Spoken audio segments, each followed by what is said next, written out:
Stop for a moment and look around you. We live in a world of unprecedented connectivity and technological power. We can instantly speak to anyone across the globe, access all human knowledge in our pockets, and solve logistical problems that ancient civilizations could only dream of. Yet, paradoxically, we are more anxious, more distracted, and feel more overwhelmed than ever before. We are drowning in information, crippled by comparison, and constantly feel pressured to keep up with an accelerating world. This is the modern reality. And this reality is precisely why the 2,000-year-old philosophy of Stoicism is experiencing a dramatic resurgence. Stoicism doesn't offer a technological fix. It offers a timeless, internal operating system for navigating chaos. It gives us a framework not for changing the world, but for mastering the only thing we truly control, our own minds. Over the next 9 minutes, we will explore the 3 core disciplines of Stoicism and give you practical, modern applications for each one, allowing you to build an unshakable inner life amidst digital noise and constant pressure. The first great pillar of Stoicism is the discipline of Ascent, or the discipline of desire. But a simpler way to understand it is mastering perception. The Stoics believed that what disturbs us is not external events, but our judgments about them. Seneca famously noted, "We suffer more often in imagination than in reality." In modern life, we are bombarded by stressful events, a passive-aggressive email, a sudden market drop, a friend's flawless vacation photos online. Our primitive mind immediately slaps a judgmental label on these inputs. This is awful, this is unfair, or I am less than. The Stoic practice here is to apply the judgment filter. When a stressful event occurs, pause and mentally strip away the judgment. Reduce the event to its objective facts. The email is a collection of words on a screen. The market drop is a number changing on a ticker. The vacation photo is a staged image of light and color. By pausing and filtering the facts from the fiction, you deprive the situation of its emotional power. You stop reacting to the story you invented and start addressing the facts that exist. Within this discipline lies the most famous Stoic tool, the dichotomy of control. In a world of infinite external factors, global politics, social media trends, algorithm changes, this rule is more vital than ever. You must constantly ask, is this worry within my control? If the answer is yes, then anxiety is useless. Only action is required. Focus entirely on the immediate, necessary step. If the answer is no, then anxiety is useless. Only acceptance is required.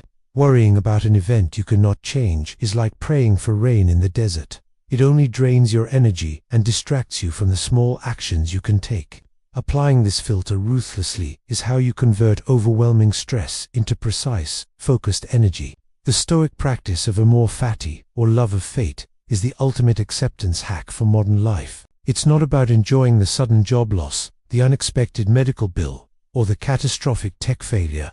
It's about taking the material whatever adversity you are handed and using it. A craftsman doesn't complain about the wood he's given. He works with it. The Stoic takes an adverse event and asks, what strength, what patience, or what creativity does this event require of me? By treating the unwanted event as an opportunity for practicing virtue, you turn every external setback into an internal victory. The second pillar is the discipline of action. This is where Stoicism moves from theory into the arena of daily life.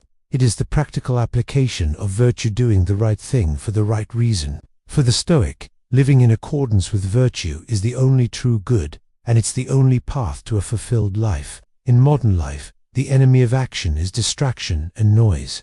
Our time is constantly fragmented by notifications, news cycles, and obligations. Seneca warned us that we don't have too little time.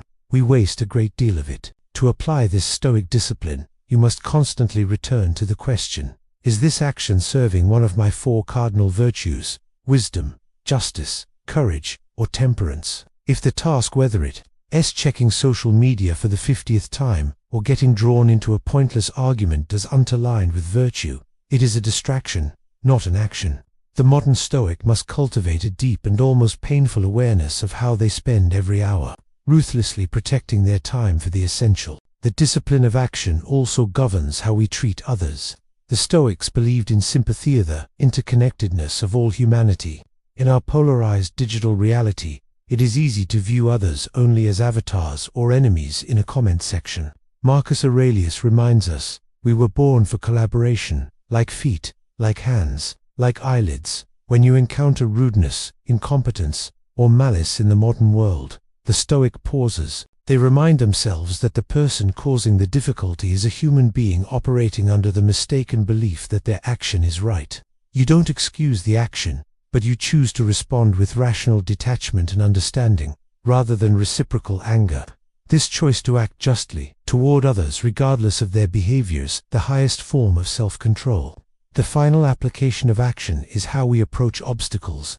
Many modern people try to eliminate all friction, seeking comfortable, optimized experiences. The Stoic sees adversity differently. Obstacles are not problems to be avoided. They are material for practice. When your technology fails, your project hits a wall, or you face a rude customer, that is a gym for your character. It's an opportunity to practice patience, creativity, and perseverance. The Stoic takes the obstacle and asks, if I am to act virtuously now, how must I proceed? This converts a moment of frustration into a moment of disciplined, purposeful action. The final and most advanced pillar is the discipline of Ascent, or the discipline of judgment. This is about becoming the supreme gatekeeper of your own mind. It is the practice of holding back consent from impressions that are false, overwhelming, or destructive. No area of modern life attacks our Ascent more violently than advertising and social media. These platforms are engineered to implant false judgments that we need a product, that our life is inadequate, that we should chase status and envy. These impressions create artificial, disruptive desires. The Stoic applies the test. Is this desire serving my virtue, or am I merely a puppet of a false impression? The daily practice of consciously withdrawing Ascent from the constant stream of envy, distraction, and fear of missing out is the true spiritual detox of our age. When you see a tempting headline or a friend's perfect life, you withhold your judgment that it is good or that your life is bad, and simply state the fact. An image appeared on a screen. We live in an age of chronic, low-level anxiety. The Stoic antidote to this is premeditatio malorum, or the premeditation of evils.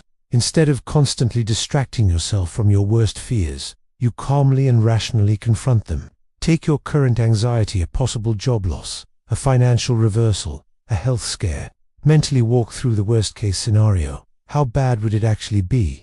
And more importantly, how would I respond virtuously?